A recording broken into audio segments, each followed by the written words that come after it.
Hi friends, स्वागत है आपके अपने इस चैनल में। मैं कुमार अंबुज एक बार फिर से जीके जीएस का नया टॉपिक लेकर आया हूं, जो कि आप देख रहे होंगे हेडिंग में कि संविधान के कुछ प्रमुख अनुच्छेद से संबंधित लेकर आया हूं। ठीक है, यह जो है यह टॉपिक बहुत ही क्रिटिकल होता है, जो कि बहुत ही इससे क्वेश्चन अरेंज होता है। ठीक है, कोई भी कॉम्पिटिटिव एग्जाम में 2 से 3 क्वेश्चन रहते हैं, जो कि बहुत ही इंपॉर्टेंट सब्जेक्ट है। ठीक है दोस्तों, मैं बताने वाला हूं कि यह जो टॉपिक है बहुत इंपॉर्टेंट होती है और इस टॉपिक को बहुत बारीकियों से देखिए, बारीकियों से समझेंगे। सो प्लीज फ्रेंड्स, कहीं मत जाइए, प्लीज बने रहिए और ध्यानपूर्वक देखिए। ठीक है, मैं इस टॉपिक को बस बताने जा रहा हूँ। ठीक है, ध्यान से देखिएगा और जहां तक हो सके मैं कोशिश करूंगा कि आप लोगों को बहुत अच्छे ढंग से इसको प्रस्तुत करूँ। ठीक है, सो फ्रेंड्स चलते हैं। तो अब देखते हैं टॉपिक क्या है, कैसे अनुच्छेद काम करती है। ठीक है, किस प्रकार अनुच्छेद से क्वेश्चन अराइज करती है और आती है। ठीक है, सबसे पहले आप देख रहे होंगे, फोकस कर रहे होंगे कि भाग 1 संविधान के अनुच्छेद के अनुसार भाग 1 में कहता है, भाग 1 में आपका संघ और उसका राज्य क्षेत्र का वर्णन होता है। भाग 1 में क्या होता है? संघ और उसका राज्य क्षेत्र। ठीक है, ध्यान दीजिएगा, मैं इसको बारीकी से एकदम डिटेल वाइज बताते चलूंगा। ठीक है, प्लीज कहीं मत जाइएगा, स्किप बिना किए हुए इसको ध्यान से देखिए। ठीक है, तो भाग 1 में है संघ और उसका राज्य क्षेत्र। कहने का मतलब कि भारत राज्यों का संघ है। ठीक है, तो संघ और उसके राज्य के क्षेत्र जो भी शामिल होते हैं वह किस भाग में पढ़ना है? भाग नंबर 1 में, भाग 1 में, जो कि अनुच्छेद 1 से 4 में वर्णन होता है। इसका मेंशन कहाँ होता है? 1 से 4 में। यानी कि इन शॉर्ट अगर हम आपको बताएं तो आप बस एक ही चीज पर फोकस कीजिएगा कि 1 से लेकर 4 में संघ और राज्यों के क्षेत्र के बारे में ही जानकारी दी जाएगी। ठीक है, अब देखिएगा कि भाग 1 में अनुच्छेद 1 आता है, अनुच्छेद 1 आता है। तो अनुच्छेद 1 में भारत राज्यों का संघ कहा गया है, भारत राज्यों का संघ कहा गया है। ठीक है, भारत जो है राज्यों का अभिन्न संघ है। ठीक है, ठीक है, एक क्वेश्चन भी आपको मेन एग्जाम में आते रहता है कि भारत राज्यों का ... व्हाट। ठीक है, तो भारत राज्यों का क्या होता है? संघ होता है, वहां पर आंसर जाएगा संघ होगा। ठीक है, अब आते हैं अनुच्छेद 2। ठीक है, कि राज्य निर्माण स्थापना। कहने का मतलब कि कोई भी राज्य का निर्माण या फिर किसी राज्य की स्थापना, ठीक है, करने का अधिकार किस अनुच्छेद में शामिल है? अनुच्छेद नंबर 2 में। अब आते हैं अनुच्छेद नंबर 3 कि राज्य के नाम क्षेत्र निर्माण। ठीक है, राज्य के नाम और क्षेत्र निर्माण। ठीक है, अब देखिएगा 2 और 3 मिला जुला लग रहा होगा, लेकिन बिल्कुल सही है कि तीसरा नंबर जो है अनुच्छेद 3 कहता है कि राज्य के नाम और क्षेत्र का निर्माण, यानी कोई भी राज्य के नामों को रख सकते हैं। ठीक है, और किसी क्षेत्र के, किसी राज्य के क्षेत्र का निर्माण, ठीक है, अपने आधार पर कर सकती है। कौन करेगा?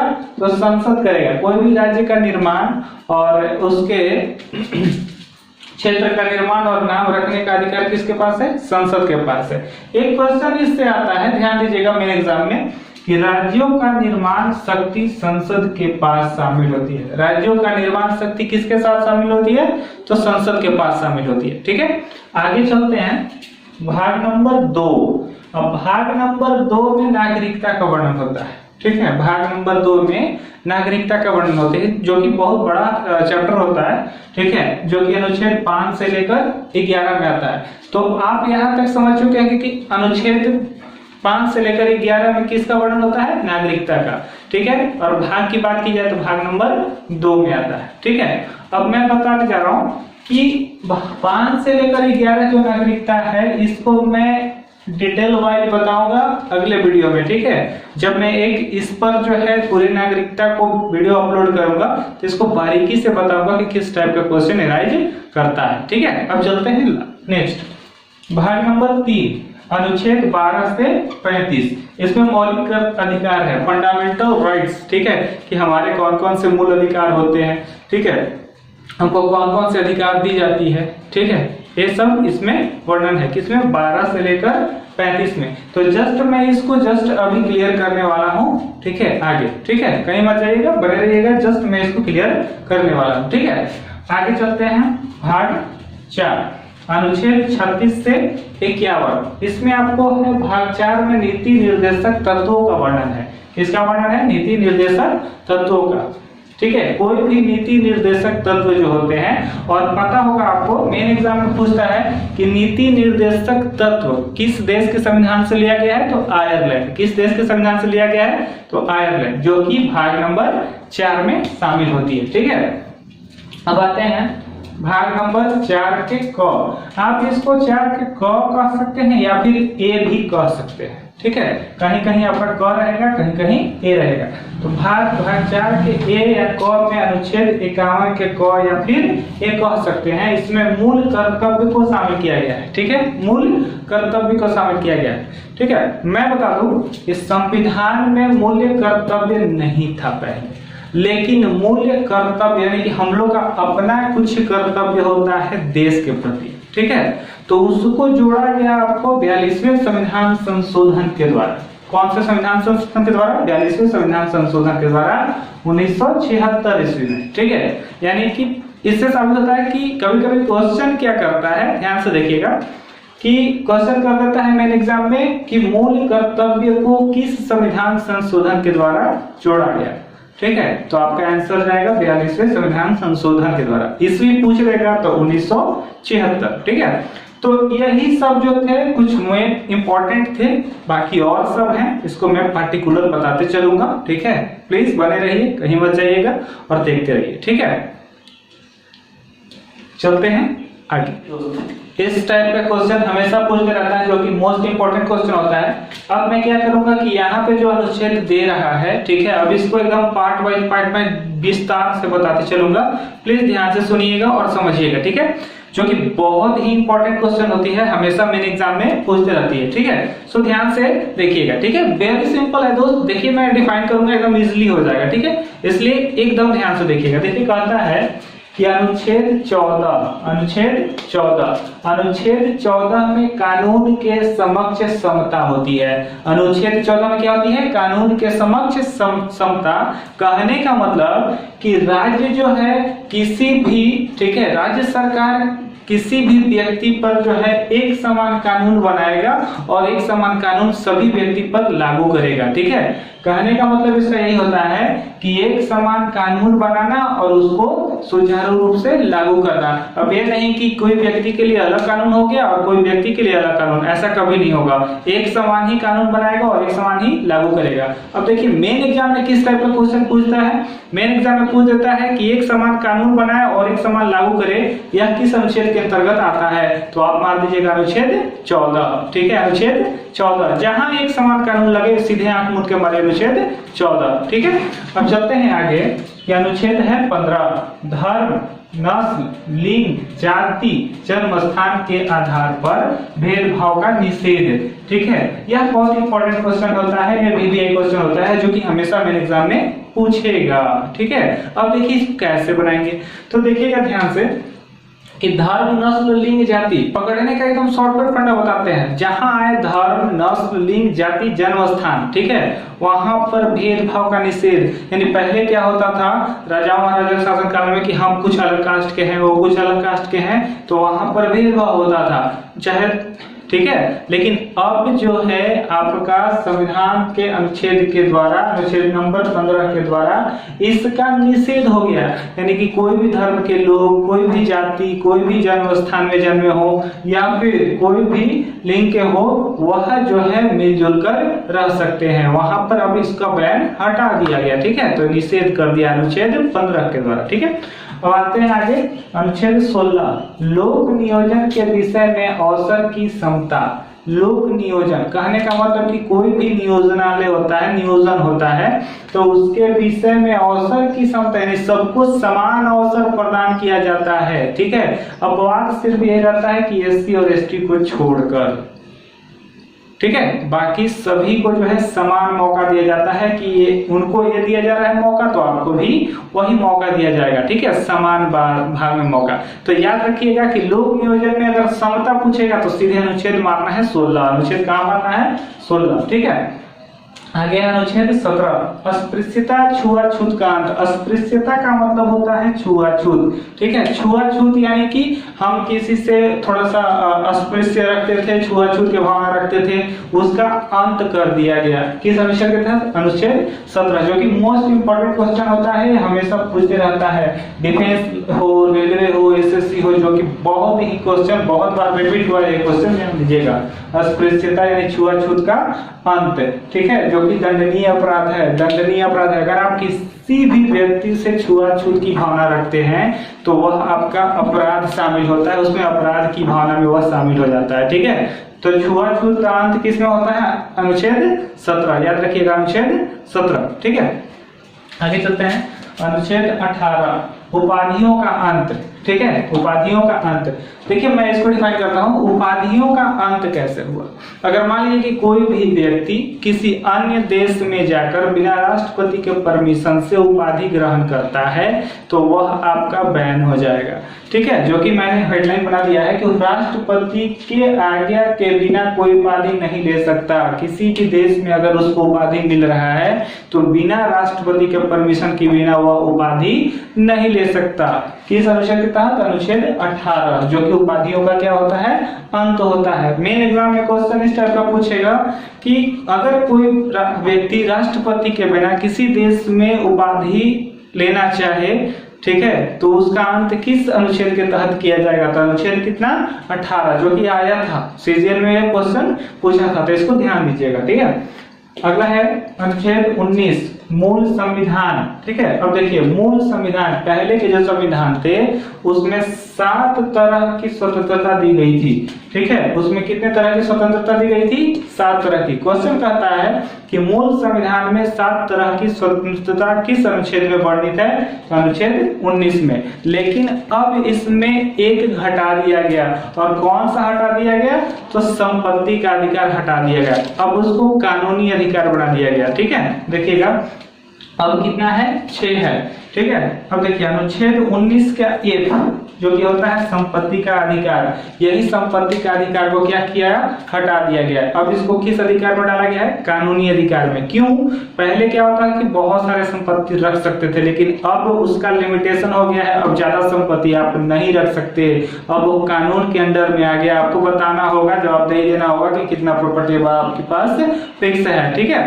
तो ये होता है संपत्ति का अधिकार। कौनवां संविधान संशोधन? 44वां संविधान संशोधन 1978 के द्वारा इसको हटा दिया गया। यह हमेशा पूछता है मेन एग्जाम में कि संपत्ति का अधिकार किस संविधान संशोधन के द्वारा हटाया गया? तो 44वां संविधान संशोधन कब? 1978 के द्वारा, ठीक है। अब इसको किस अधिकार में डाला गया है? तो कानून अधिकार में डाला गया है, ठीक है। अब यह कानूनी अधिकार में डाल दिया गया है, ठीक है, जो कि कौन से अनुच्छेद के तहत है? तो 19 का एफ, याद रखिएगा 19 का एफ। और अगर पूछ दे कि टोटल कितने जो थे, टोटल कितने तरह की स्वतंत्रता दी गई थी मूल संविधान में? तो 7 तरह की। लेकिन अब अगर पूछेगा तो अब कितने तरह की होगी? 6 तरह की, ठीक है। तो बस इसी टाइप का क्वेश्चन रहता है, इस पे भी और सारे क्वेश्चन है, ठीक है, जो कि मैं बताने वाला हूँ। पार्ट वाइज पार्ट आप समझिए, ठीक है। जहां तक मैंने बताया आई होप आप लोगों को समझ में आ ही गया होगा, ठीक है। फिर से मैं रिवीजन कर दे रहा हूँ, ठीक है, रिकैप कर दे रहा हूँ, ध्यान से देखिएगा। अनुच्छेद 14 कानून के समक्ष समता। कहने का मतलब कि कोई भी व्यक्ति के लिए कोई राज्य जो है एक समान कानून बनाएगा। 14 हो गया, ठीक है। फिर अनुच्छेद 15 धर्म नस्ल लिंग जाति भेदभाव निषेध हो गया। अनुच्छेद 15 सीधे धर्म नस्ल लिंग जाति भेदभाव मारिए, सीधे 15 मार दीजिए, ठीक है। इसके बाद 16 लोक नियोजन के विषय में अवसर की समता। SC ST अगर जहां पर आ रहा है सीधे मार दीजिए अनुच्छेद 16, ठीक है। फिर अनुच्छेद 17 छुआछूत का अंत, जहां छुआछूत का अंत अस्पृश्यता आया सीधे मार दीजिए 17, ठीक है। फिर 18 उपाधि का अंत, उपाधि का अंत जहां मारा, ठीक है, सीधे आप 17 18 मार दीजिए, सॉरी। अनुच्छेद 19 मूल संविधान, जैसे ही पूछ दे कि मूल संविधान में 7 प्रकार की स्वतंत्रता दी गई थी, जो कि अब हो गई है 6, सीधे मार दीजिए 19। और संपत्ति का अधिकार, ठीक है, पूछेगा कि कौन सा हटाया गया, तो संपत्ति का अधिकार तो किस अनुच्छेद के तहत? 19 का एफ के तहत, ठीक है, याद रखिएगा 19 का एफ के तहत। तो आई होप दोस्त आप लोगों को समझ में आया होगा, ठीक है। बस इसी टाइप का हम लोग लेकर चलते रहेंगे। अब चलते हैं नेक्स्ट की और सब क्या होता है मैं बताने जा रहा हूँ। ठीक, आप लोग चाहें तो इसका स्क्रीनशॉट लेकर सेव कर लीजिए, चेक कर सकते हैं। ठीक है, इसको बढ़िया से समझ लीजिएगा। ठीक है,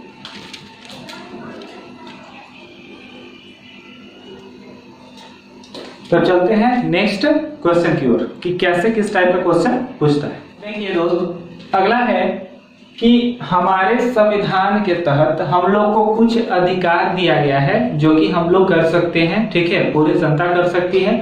ठीक है, देखिए क्या है कि 6 तरह की स्वतंत्रता का अधिकार हम लोग को प्रदान है। ठीक है, कौन कौन है, बहुत ही इंपॉर्टेंट क्वेश्चन है, ध्यान से समझिएगा। ठीक है, कहता है फर्स्ट में कि अनुच्छेद 19 का ए, सबसे पहले बोलने की स्वतंत्रता, यहाँ पर आप देख रहे होंगे कि सबसे पहले बोलने की स्वतंत्रता दिया हुआ है।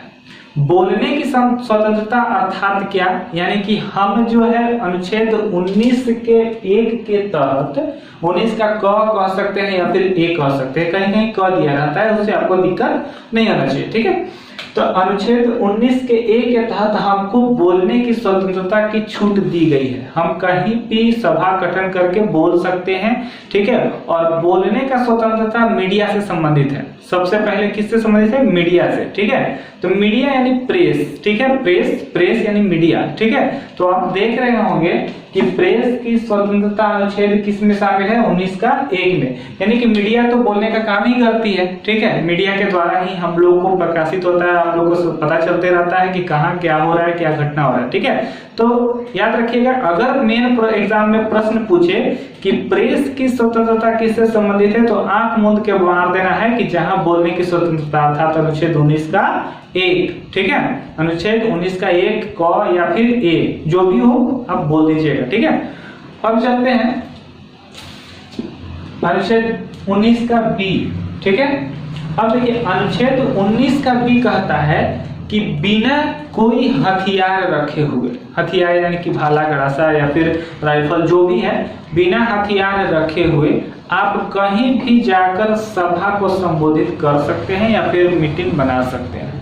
ठीक है, यानी कि बिना हथियार के सभा करने की स्वतंत्रता आपको इसमें दी गई है। ठीक है, ठीक है, किस अनुच्छेद में, तो अनुच्छेद 19 का बी, एकदम लाइन बाय लाइन है, कोई याद करने का जरूरत नहीं है। अनुच्छेद 19 का 1, पहले हम बोलेंगे। ठीक है, इसके बाद जब बोलने का छूट हमको मिल जाएगा तो सभा करेंगे। ठीक है, जब बोलने का हमको छूट मिलेगा तभी ना सभा करेंगे। तो अनुच्छेद ए 19 का ए बोल देता है बोलने की स्वतंत्रता, फिर अनुच्छेद 19 का बी सभा करने की स्वतंत्रता बिना हथियार के साथ। ठीक है, तो बिना हथियार के साथ सभा करने की स्वतंत्रता किसमें है, अनुच्छेद 19 का बी में। ठीक है, अब चलते हैं अनुच्छेद 19 का सी। अनुच्छेद 19 का सी कहता है कि संघ बनाने की स्वतंत्रता।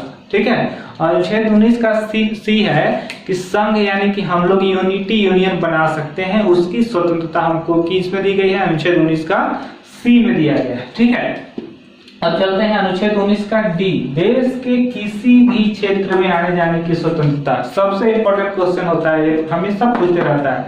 ठीक है, आप अगर बात करें तो एनटीपीसी का जो है प्रीवियस एनटीपीसी में यही क्वेश्चन पूछा था कि देश के किसी भी क्षेत्र में आने जाने की स्वतंत्रता किस अनुच्छेद में वर्णित है, तो अनुच्छेद 19 का डी में वर्णित है। ठीक है, अब तक आपने देखा होगा दोस्तों कि अनुच्छेद 19 का ए में है बोलने की स्वतंत्रता।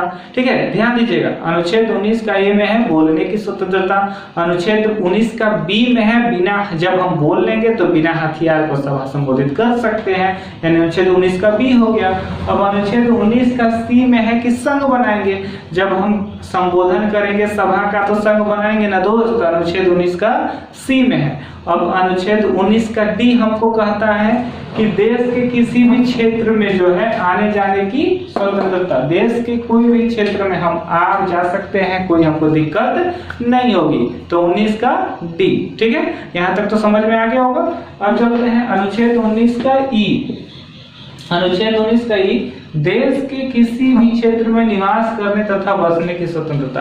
अनुच्छेद 19 का ई बोलता है कि जब हम कहीं जाएंगे अनुच्छेद 19 के डी के तहत तो वहां जाकर रहेंगे ना दोस्त, जाएंगे तो रहेंगे ना, तो जब जाएंगे तो रहेंगे तो अगला स्टेप में पढ़ जाएंगे। अनुच्छेद डी था तो डी के बाद क्या आता है, ई आता है ना, तो वही अनुच्छेद 19 का ई में कहा कहीं पे भी जाएंगे हमको अच्छा लगा तो वहां पे रह जाएंगे, बस जाएंगे, ठीक है। तो उसकी स्वतंत्रता दिया गया है किस अनुच्छेद के तहत, 19 का ई के तहत, ठीक है।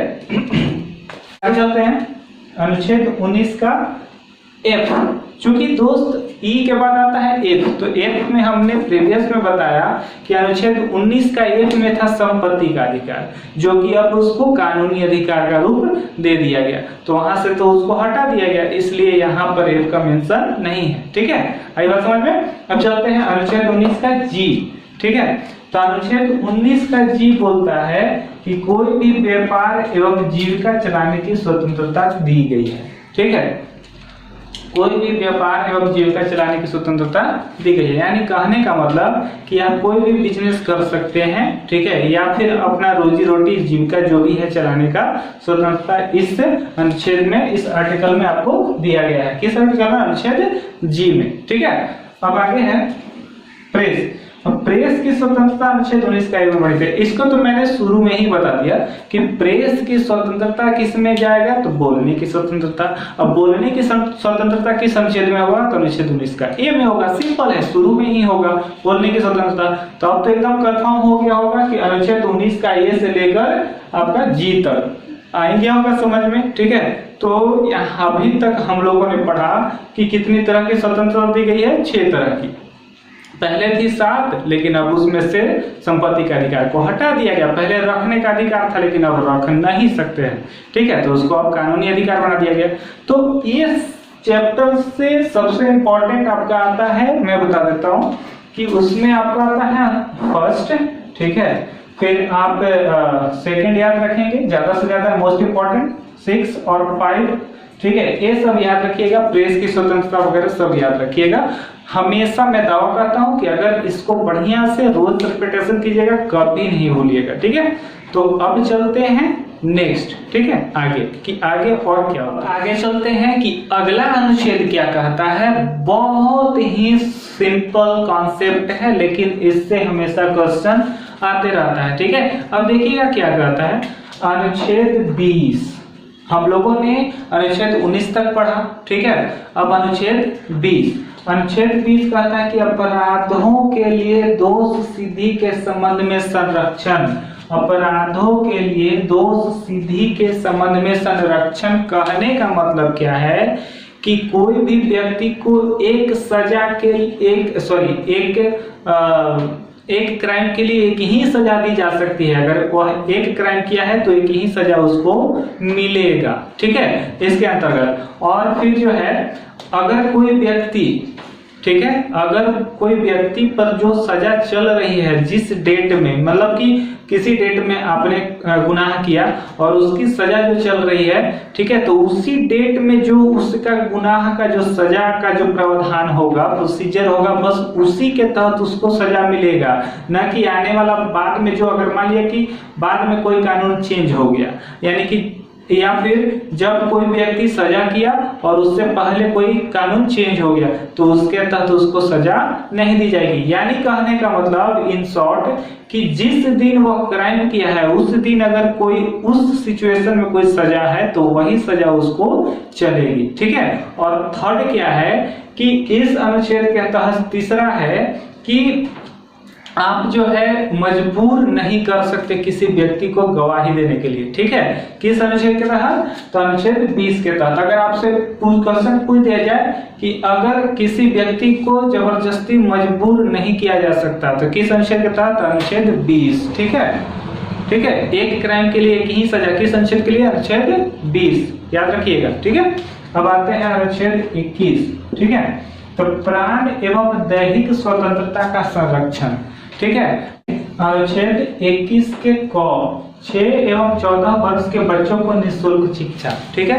अब देखिएगा, ये बहुत इंपॉर्टेंट क्वेश्चन होता है। अनुच्छेद 21 के क 6 साल से लेकर 14 साल के बच्चों को निःशुल्क शिक्षा का प्रोसीजर जो है अनिवार्य किया गया है किस अनुच्छेद के तहत? अनुच्छेद 21 के क। अनुच्छेद किस अनुच्छेद के तहत? अनुच्छेद 21 के क, ठीक है, जो कि आपका कौन सा संविधान संशोधन? 86वां संविधान संशोधन 2002 के तहत। 2002 से पहले ऐसा नियम लागू नहीं था, लेकिन 2002 के बाद 86वां संशोधन के तहत इस आर्टिकल को, इस अनुच्छेद को लाया गया। किस अनुच्छेद को? अनुच्छेद 21 के क, ठीक है।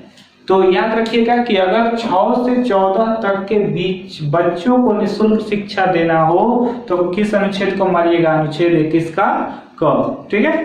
अब आगे आते हैं अनुच्छेद 23, बालात श्रम प्रतिषेध। बहुत ही इंपॉर्टेंट क्वेश्चन है।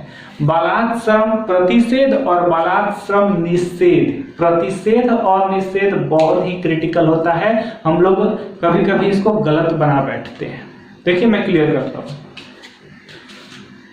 खरीद बिक्री बेगारी अपराध है, ठीक है, यानी कि प्रतिषेध यानी कि निषेध और प्रतिषेध में समझिए। सबसे पहले निषेध यानी कि वर्जित और प्रतिषेध मतलब किसी भी चीज को जबरदस्ती नहीं करना, ठीक है, वह प्रतिषेध के अंतर्गत में आता है। अब देखिए तो इसमें क्या है कि खरीद बिक्री बेगारी अपराध है, यानी कि कहने का मतलब कि किसी व्यक्ति को आप खरीद बिक्री नहीं कर सकते, उससे जबरन बेगारी नहीं करवा सकते, ठीक है, मजबूरन। अगर उसका मन है तभी उससे आप काम करवा सकते हैं, अन्यथा नहीं करवा सकते हैं। किस अनुच्छेद के तहत? तो अनुच्छेद 23 के तहत, जो कि क्या होता है? बालात श्रम प्रतिषेध। तो याद रखिएगा कि अगर प्रतिषेध पूछे तो सीधे मारिएगा अनुच्छेद 23, ठीक है। उसमें क्या था कि खरीद बिक्री नहीं करना है,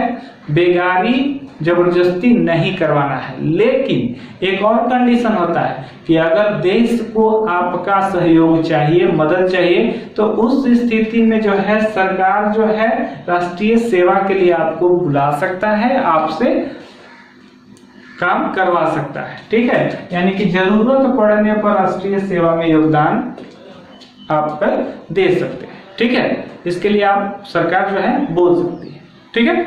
अब आगे चलते हैं अनुच्छेद 24, बालात श्रम निषेध,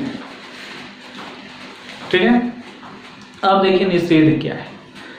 तो 14 वर्ष से कम उम्र वाले बच्चों को कल कारखाने या किसी जोखिम भरे काम पर नहीं लगाया जा सकता। बिल्कुल, इसको कहते हैं निषेध, यानी कि नहीं, ठीक है। यानी कि 14 साल से कम उम्र वाले बच्चों को आप कल कारखानों पर नहीं लगा सकते, ठीक है।